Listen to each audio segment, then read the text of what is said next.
3 jam yang dibelanjakan ikan teri 1 on, cabai rawit 1 on, bawang 1 on. 3 jam baru balik.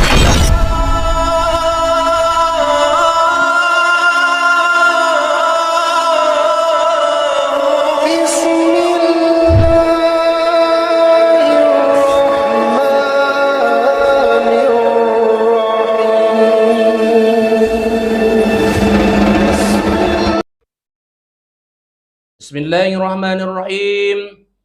Assalamualaikum warahmatullahi wabarakatuh.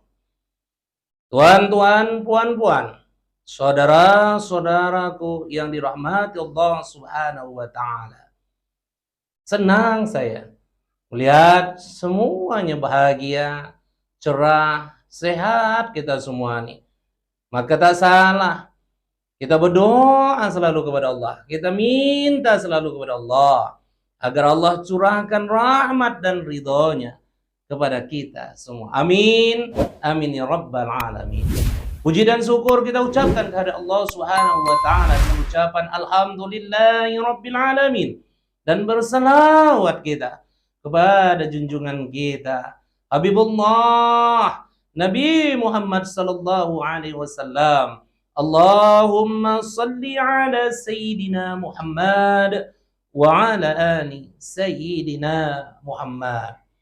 Saudara-saudaraku yang dirahmati Allah Subhanahu wa taala. Hari ini kita akan membahas sebuah tema yang kadang-kadang orang tak menyadari tapi selalu membuatnya, dan yang fatalnya lagi kalau dibuat rusak amal ibadah kita. Jadi tema kita hari ini adalah perbuatan-perbuatan yang merusak amal ibadah kita. Ada 6 perkara yang merusak amal ibadah kita. 6 perkara ini kadang-kadang tak terasa dan selalu dibuat orang. Sittatu asya'atu bitul a'mal, kata Rasulullah. Ada 6 perkara yang merusak amal ibadah seseorang. Bayangkan wahai saudara-saudaraku yang dirahmati Allah. Kita sholat, kita puasa di bulan Ramadan, bahkan kita puasa sunat, ibadah haji kita kerjakan, sedekah luar biasa kita laksanakan. Begitu luar biasanya ibadah kita kepada Allah Subhanahu wa taala. Bahkan kita kadang merasa dengan ibadah kita tuh kita akan masuk ke dalam surga. Tapi suatu saat di yaumil hisab, ketika ditimbang amal perbuatan kita tuh, dihisab amal perbuatan kita tuh, tekor, hancur, runtuh semuanya. Kenapa? Ternyata amal ibadah yang kita buat selama ini rusak. Sittatu asya'atu bitul a'mal. Ada 6 perkara kata Rasulullah yang merusak amal ibadah kita. Wahai saudara-saudaraku, ingat 6 perkara ini. Di waktu yang singkat nih, tak banyak saya nak menjelaskannya, tapi ingat saja 6 nih, itulah pegangan kita. Dan jangan kita masuk ke dalam 6 perkara ini. Insya Allah amal ibadah kita akan diridhoi Allah Subhanahu wa taala. Yang pertama kali, al-istighalu biuyubil khalq. Yang pertama kali yang banyak merusak amal ibadah seorang adalah seseorang yang selalu mencari aib dan kekurangan orang lain. Seseorang yang selalu menceritakan aib dan kesalahan orang lain. Paling sedap nih. Paling sedap. Dan ini adalah ladang bagi oma-oma. Ladang bagi perempuan. Makanya Rasul katakan, aku terkejut sampai di neraka ketika Isra Mi'raj. Rasul mantau survei neraka. Surga disurvei, neraka disurvei. Ternyata kata Rasul, yang paling banyak penghuni surga itu adalah fuqara, orang-orang fakir. Tapi yang paling banyak penghuni neraka itu adalah wanita. Kenapa wanita itu? Ada 4 golongan. Suatu saat akan kita bahas. Dan salah satu golongan perempuan yang paling banyak di dalam neraka itu adalah wanita penghibah. Wanita yang selalu menceritakan aib dan kesalahan orang lain. Sedap kali. Cakap kita warung Waijah tuh, Wak Minah tuh. 3 jam. Yang dibelanjakan ikan teri 1 on, cabai rawit 1 on, bawang 1 on. 3 jam baru balik. Gaduh lagi kita. Kenapa? Jumpa CS tuh di warung. Mak, sedap kali menceritai aib orang tuh. Wih, tahu kau Polan, tahu kau kemarin, menceritakan aib orang lain. Bahkan usahakan di warung kadang-kadang, di pengajian pun kadang-kadang kita buat dosa. Kenapa? Kue orang pun kita bahas, air minum pun orang kita bahas, tehnya kurang gula pun kita bahas. Apalagi di pesta tuh kadang-kadang habis dibahas. Tenda orang buruk dibahas, pelamin orang kemahalan dibahas, tak cocok baju seragamnya, itu pun dibahas. Tapi betul Ustaz, memang begitu Ustaz. Betul lah, tapi itu kesalahan. Betul Ustaz, kuenya masam Ustaz. Memang betul lah kuenya tuh masam, tapi tak usah kita ceritai. Kenapa? Karena itu aib orang lain, kekurangan orang lain. Bagi orang yang macam nih, selalu menceritakan aib dan kesalahan orang lain, rusak amal ibadahnya. Yang kedua, wa qaswatu qalbi, orang yang keras hati. Orang yang keras hati, apa yang orang keras hati? Nggak dikasih tahu, nggak dibetuli sama orang, padahal penyampaian itu elok kali, bagus sekali, tapi keras sekali hatinya.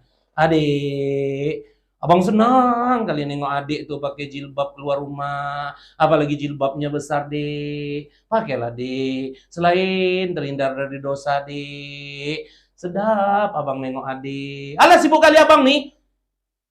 Atau dia tak menjawab. Tak menjawab. Tapi besok keluar tak juga berjilbab. Besok keluar berjilbab juga, tapi lengan pendek. Besok keluar berjilbab juga, tapi macam ninja. Nampak lekuk-lekuk tubuh tuh. Artinya apa? Tak mau dia nurut apa kata lakinya yang bagus-bagus, yang elok-elok tuh. Bercakap orang tua kita. Nah, usah handphone saja. Pakailah handphone tuh. Kalau handphone 1 jam make, bacalah Quran tuh 1 jam. Marah kita, memak kita. Keras hati itu. Rusak yang macam nih. Apa yang parah tuh? Banyak lah. Bersedekah tidak dipuji. Kenapa? Keras hati. Salah baca Al-Quran dibetuli. Marah. Jadi imam salah baca ayat. Tidak dibetuli orang. Bagus-bagus. Elok-elok orang bilangnya. Setahun tak ke masjid. Kenapa? Keras hati itu. Yang ketiga, wa ubud dunia. Terlalu cinta sama dunia. Cinta dunia boleh, tapi terlalu cinta jangan.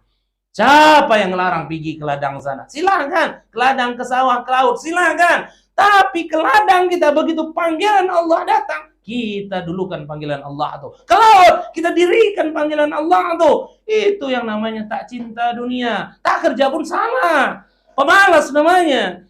Tapi dengan kerja tuh sibuk mencari duit, sibuk mencari duit, sibuk mencari duit. Tahu aja, Allahu Akbar, Allahu Akbar. Slow aja dengan kerjanya, sibuk aja jual lontong, sibuk saja ngurus lembut, sibuk saja ngurus sawit tuh, sibuk saja ngurus jabatannya, sibuk saja ngurusan ini itunya. Panggilan Allah tak dipedulikannya. Kenapa? Saking sibuknya nak ngejar dunia tuh, saking sibuknya nak beli Alphard tuh, saking sibuknya nak beli Fortune tuh, saking sibuknya nak beli Lamborghini tuh, saking sibuknya nak beli apartemen tuh. Dia terlalu cinta ke dunia, tapi dia lupa akhirat tuh yang kekal dan abadi. Pernah kita bahas pada momen-momen ceramah yang lain, di acara yang channel yang sama ini juga. Lupa orang, lupa. Kenapa? Sibuk kali tentang dunianya, sibuk kali dengan dunianya. Yang terlalu sibuk dan cinta kali dunianya juga merusak amal ibadah.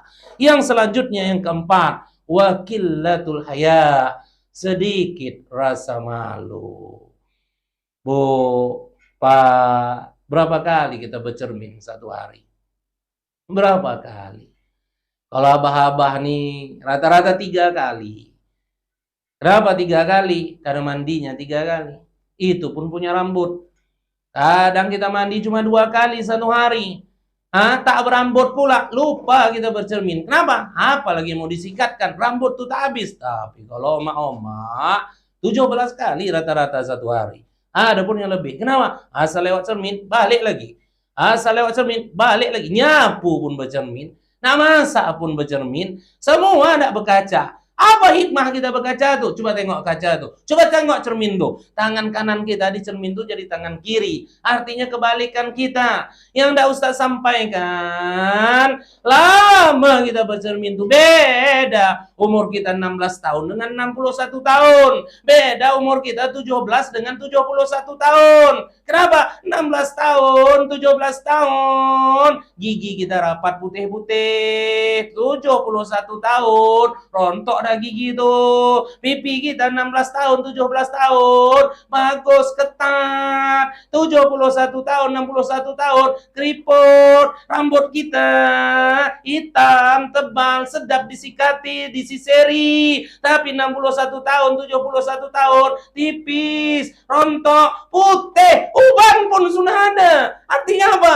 Banyakilah rasa malu. Ini sedikit rasa malu saja pun sudah susah amal ibadah kita. Ada yang lebih parah, tak ada malunya. Udah tua tak sholat, sudah tua tak pakai jilbab, sudah tua nak ceritai orang saja, sudah tua nak berkelahi saja sama laki itu, nak berkelahi saja sama bini itu, takur sama tetangga, ribut saja, rusak amal yang macam ni. Banyak rasa malu kita. Yang kelima, watulul amal, orang yang terlalu tinggi atau panjang angan-angannya. Boleh setinggi-tingginya cita-cita kita, angan-angan kita, tapi sesuaikan dengan kemampuan. Artinya apa? Ada orang angan-angannya tinggi kali sehingga malas beribadah kepada Allah. Kenapa? Tak sanggup nak dia kejar tuh. Coba bayangkan kadang-kadang udah tua, angan-angan nak jadi presiden. Kan digelai orang kadang-kadang. Begini pokoknya, udahlah itu. Dengan tua kita, sadar kita dengan keadaan kita. Sesuaikan keinginan kita dengan kemampuan kita. Udahlah, umur kita sudah tua. Banyak saja kita beribadah kepada Allah Subhanahu wa ta'ala. Dan yang keenam, yang merusak, perkara yang merusak amal ibadah kita. Yang keenam, yang terakhir adalah wazalimu la yantahi. Perbuatan zalim yang tak kita hentikan. Jolim. Apa jolim yang tak kita hentikan? Ngejek orang dari kecil sampai tua, nak kita ejek aja. Hentikan. Ayam kita berak di teras tetangga tuh, tiap hari berak. Tahu kita, rumah orang berai. Hentikan. Kenapa? Tak suka lah tetangga tuh. Mau kita bersihkannya. Hentikan. Koro-koro karaoke kadang-kadang sampai malam-malam. Pening tetangga tuh. Pening kadang-kadang dia tak bisa tidur. Tak tahu malu kita. Tak ada kadang-kadang respon kita. Slow saja kita. Zolim kita. Perbuatan zolim yang tak dihentikan macam tuh. Rusak amal ibadah kita. Apalagi yang parah-parah. Yang paling parah suap menyuap. Apa suap menyuap tuh? Suap menyuap tidak jadi kades, suap menyuap tidak jadi bupati, suap menyuap tidak jadi kepala daerah, suap menyuap tidak jadi wakil rakyat, suap menyuap tidak jadi PNS, suap menyuap tidak jadi polisi, suap menyuap tidak jadi tentara dan sebagainya. Nyuap, dengan menyuap tuh kita. Berarti kita kerjasama sama oknum yang membereskannya. Artinya apa? Tak layak kita dapat jabatan itu seharusnya. Tak layak kita jadi ANS tuh. Tak layak kita jadi polisi atau tentara tuh. Tapi ada nama yang dikorbankan. Seharusnya dia yang dilantik, seharusnya dia yang dapat. Tapi karena kita suap, kita zolimi, dan zolimnya seumur hidup. Ini lain kali kita bahas masalah suap menyuap nih. Kenapa? Dosanya seumur hidup. Selagi jabatan itu ada, selagi kita zolim sama dia. Kenapa? Wazalimu la yantahi. Karena perbuatan zolim itu tidak kita hentikan. Wahai saudara-saudaraku, semoga yang Ustadz sampaikan hari ini ada 6 perkara yang merusak amal ibadah kita. Semoga kita hindari. Ingat, al-istighalu bi uyubil haq, menceritakan aib dan kesalahan orang lain. Wa qaswatu qalbi, orang yang keras hati, terlalu cinta kepada dunia, sedikit rasa malu, terlalu tinggi angan-angan, dan perbuatan zolim yang tidak dihentikan. 6 perkara ini rusak amal ibadah kita. Rusak amal ibadah kita. Runtuh amal ibadah kita. Runtuh, ambruk, tekor, bangkrut amal ibadah kita. Maka kita jauhi dari 6 perkara ini. Semoga bermanfaat. Semoga kita makin bertakwa kepada Allah Subhanahu wa taala. Mohon maaf kalau ada penyampaian Ustadz yang salah. Assalamualaikum warahmatullahi wabarakatuh.